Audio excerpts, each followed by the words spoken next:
كم شهر قامت لعبة فري فاير بإبرام عقد شراكة جديد وتعاون جديد مع أنمي شهير للغاية، أنمي قاتل الشياطين أو أنمي ديمون سلاير. وبهذه المناسبة قامت شركة جارين بتنزيل سكنات مرة خرافية باللعبة، لكن للأسف في تلك الفترة ما كان معي جواهر لحتى أحصل على هذول السكنات. لهيك قامت شركة جارينا بإتاحة فرصة جديدة لهؤلاء اللاعبين يلي ما تحصلوا على تلك السكنات في تلك الفترة يلي نزلت فيها أول ما قامت الشركة بهذا التعاون، وقامت منذ فترة بتنزيل هذول السكنات من جديد بالجيم.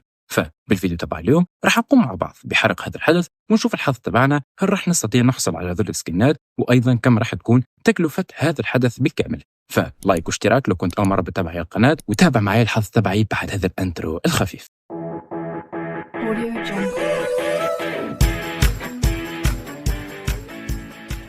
طيب يا أعزائي المشاهدين، أنا شخصيا ما كنت ناوي إني أحرق جواهر على هذا الحدث، لأنه أغلب هذول السكنات ما نالوا إعجابي كثير. لكن بما أنه شركة جارينا قامت بتنزيل خصم بنسبة 50% على هذا الحدث، قلت ليش لا ما أجرب الحظ تبعي وأحصل على بعض السكنات اللي أقدر أطور فيها حسابي بلعبة فري فاير.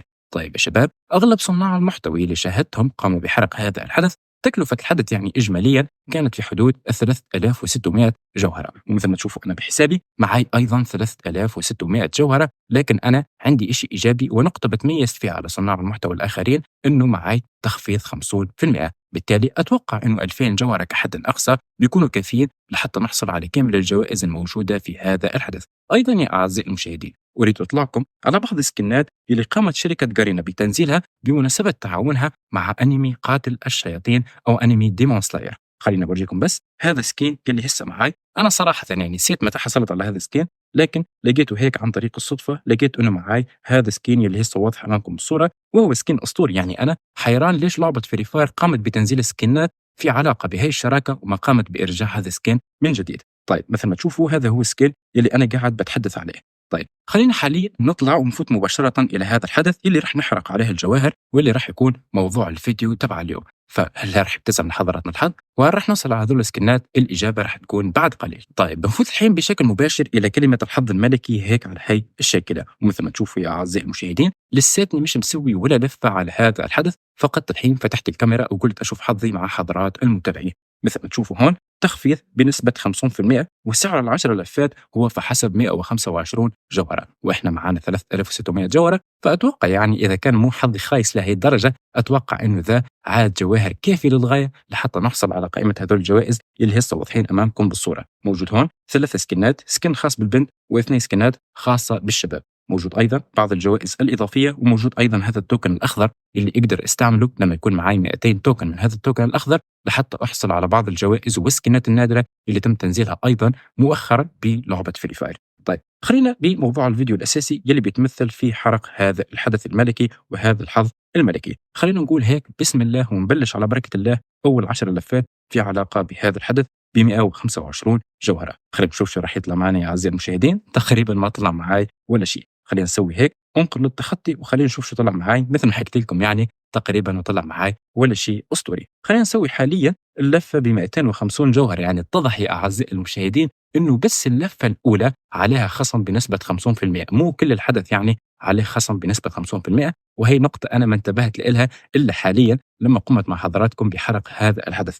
طيب مثل ما تشوفوا أيضا اللفة الثانية ما طلع معي تقريبا ولا شيء غير بعض التوكنات الخضراء اللي أقدر أستفاد فيها في وقت لاحق. طيب خلينا نسوي كمان هي اللفة الواحدة يلي عليها تخفيض 50%، وحصلنا أيضا على هذا الحيوان الأليف كمان أنا مش معي في حسابي. مثل ما تشوفوا يا أعزائي المشاهدين، حاليا قمنا تحديدا ب 23 لفة من أصل 100. يعني هو هون بيحكي لك إنه لما تقوم ب 100 لفة على هذا الحدث إشي مؤكد إنه راح تحصل على إحدى هذول السكنات الثلاثة. كمان هون مثل ما تشوفوا سعر اللفة الأصلي رجع لحاله 250 جوهرة للعشر لفات و25 جوهرة لللفة الواحدة، وفاضل معانا من الأعلى 3300 جوهرة كاملة. طيب حاليا راح نسوي كمان 10 لفات هيك ونشوف الحظ تبعنا يا أعزائي المشاهدين.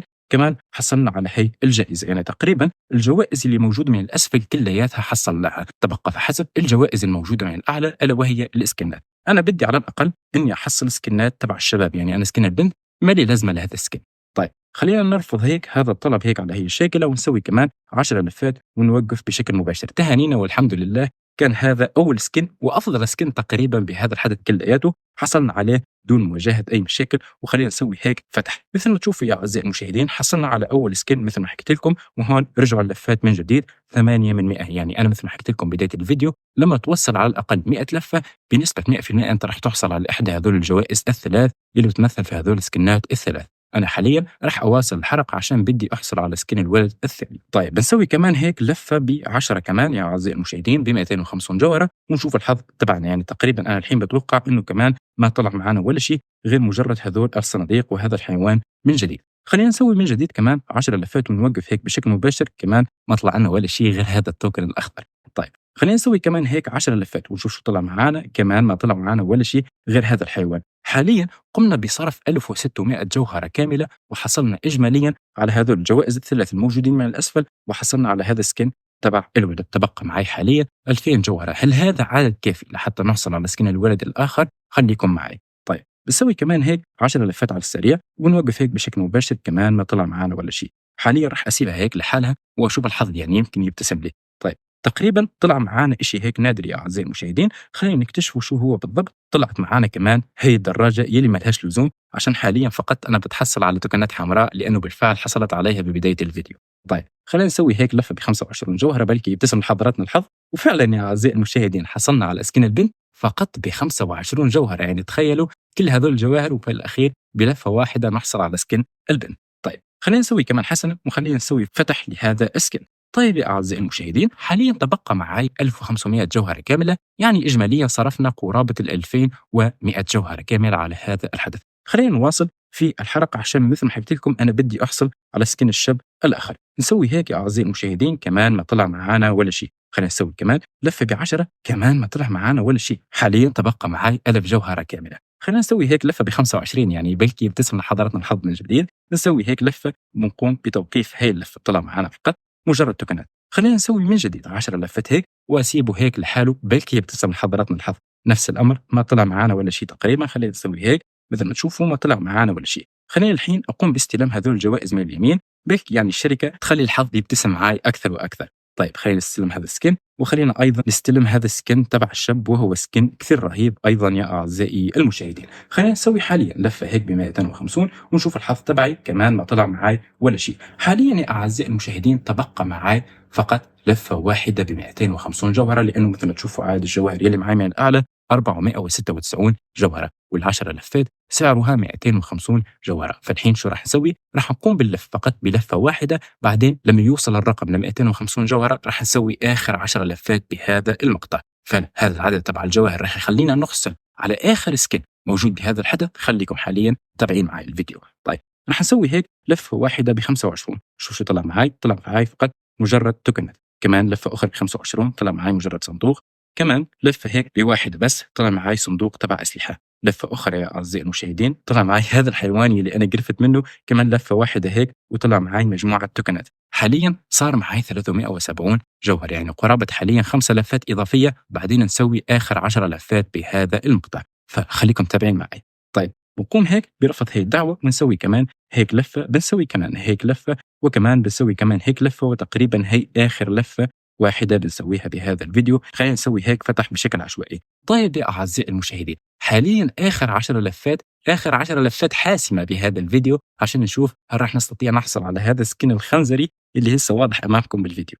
طيب ونقول هيك بسم الله ونسوي آخر 10 لفات ونشوف هل راح يبتسم معنا الحظ نعم أم لا. تقريبا ما حصلنا سكن يا أعزائي المشاهدين، لكن خلينا نشوف للنهاية. تقريبا ما حصلنا ولا شيء مثل ما حكيت لكم، مثل ما تشوفوا أيضا ما حصلنا هذا السكن وبس. خلينا نسوي هيك حسنا يا أعزائي المشاهدين. إجماليا قمنا بصرف 3600 جوهرة على كامل هذا الحدث. حصلنا على سكن البنت، حصلنا على سكن الولد، وحصلنا كمان من اليمين على هذا سكن أيضا تبع الولد، وحصلنا على الجوائز الأخرى المدرجة بهذا الحدث سواء الحيوان سواء الزلاجة وغيرها من الأشياء الموجودة داخل هذا الحدث. تبقى فقط هذا السكن تبع الخنزير الموجود داخل هذا الحدث، والحمد لله انه ما اجاني. انا كنت ناوي اني احصل على هذا السكن، لكن بما انه استعصى وابى وما بده يجوا بحسابي فخلي هذا السكن يروح على حاله. وفقط هون بكون وصلنا لنهايه هذا المقطع تبع اليوم. اتمنى انه هذا الفيديو يكون نال اعجاب حضراتكم، واتمنى كمان انه حظي يكون ما خيب امالكم كثير.